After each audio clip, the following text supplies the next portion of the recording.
भगतसिंग, राजगुरू, सुखदेव यांचे सुपुत्र. जर वेळ आली ना तर त्यांनी असेंब्लीमध्ये बॉम्ब फोडला होता. आम्ही हा कलेक्टर ऑफिसमध्ये फोडला. एवढं लक्षात ठेवा. कल्पणार आज आपला शेतकरी आपल्या स्वाभिमानानं जगून आपली पोटाची भाकर कमवत आहे.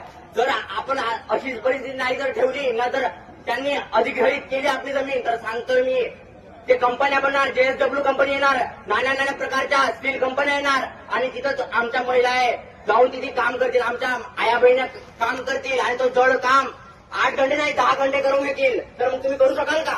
करू शकाल का? बोला ना मग काय झालं? अरे बोला. तर मग आम्ही काय आमची जमीन देऊ, आमच्या स्वाभिमानाची जमीन, आमच्या बाबांनी दिलेली जमीन, आमच्या आजोबांनी दिलेली जमीन आम्ही तुम्हाला कसं देणार? आम्ही आता पण ठेवणार आणि आमच्या भविष्यासाठी आणि आमच्या पिढीसाठी कायम ठेवणार आमची जमीन. आज जमिनीमध्ये आपण काही पण पिकून खात होतो. जो कोरोना काळ होता त्या कोरोना काळात सगळ्यांच्या नोकऱ्या गेल्या, सरकारी नोकऱ्या गेल्या, प्रायव्हेट नोकऱ्या गेल्या आणि ते शेतीवर आले.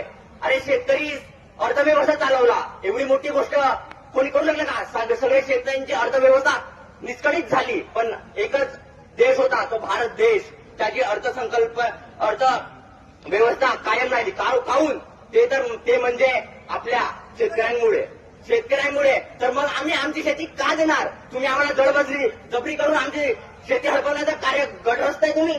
अरे कलेक्टर पासून सगळे लोक मिळलेले आहेत, यांना कोट्यवधी दिल्या जाते. मी इथं उभं राहून बोलतोय. हे तुम्ही कोण धाडस करताय का? करा ना.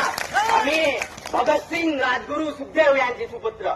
जर वेळ आली ना तर त्यांनी असेंब्लीमध्ये बॉम्ब फोडला होता. आम्ही हा कलेक्टर ऑफिसमध्ये फोडला. एवढं लक्षात ठेवा. आम्ही शेतकरी, आम्ही युवा, आमच्या युवामध्ये एवढी ताकद आहे.